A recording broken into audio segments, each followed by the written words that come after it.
Dlal has beaten all the odds. She's now able to stand, take her first few steps, and adores the father who's constantly by her hospital bedside now. Her ears, nose and mouth, almost everything needs reconstructing.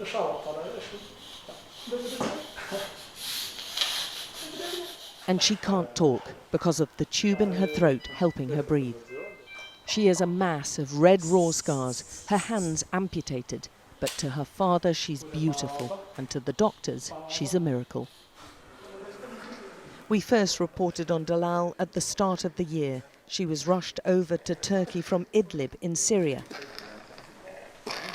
covered head to toe in burns. The doctors said she had a 10% chance of pulling through. It's a very great, deep burning, and I saw the fingers was 4-degree black, just like coal. Dlal, her 5 siblings and parents were asleep in their tent in ادلب when it caught fire, set alight by the stove they were using for heating. Despite desperate attempts to pull them to safety, her 10-year-old sister died, and Dlal was horribly burned. We've monitored her progress closely, and by last month, with surgeries almost every few days, she was still hovering between life and death. But she has come through it all.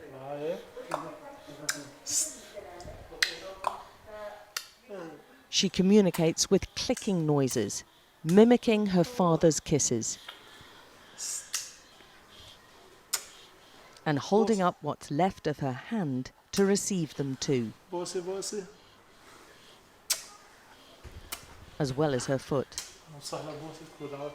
The doctors plan to discharge her soon, but returning her to a tent in war-torn Syria is abhorrent to them.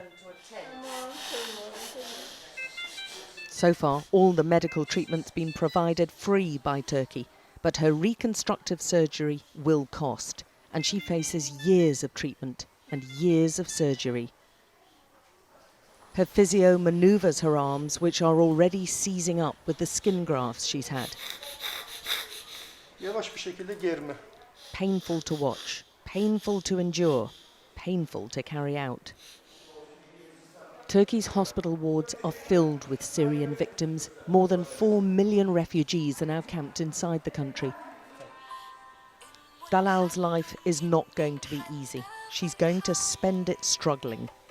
But her plight has already prompted donations from British viewers, which will help cover rent on a small flat for her and her father.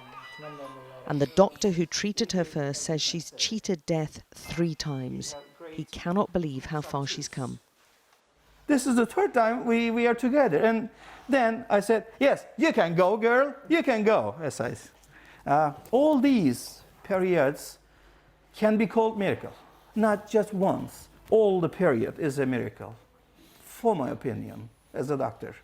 And we don't like to say miracles, you know. But it's a miracle, yes. Isn't it? Isn't it? We are going to change your name. Miracle Lady. Dlal responds immediately when she sees her mother and siblings on a video call from their tent in ادلب. Hi, Mama. Hi, Mama. Dlal and her father have only temporary protection in Turkey, but the rest of the family do not. And the doctors believe her best chance of recovery, and the only chance to get the surgery she needs, is to be with all of them, away from the war. Alex Crawford, Sky News in Mersin, southern Turkey.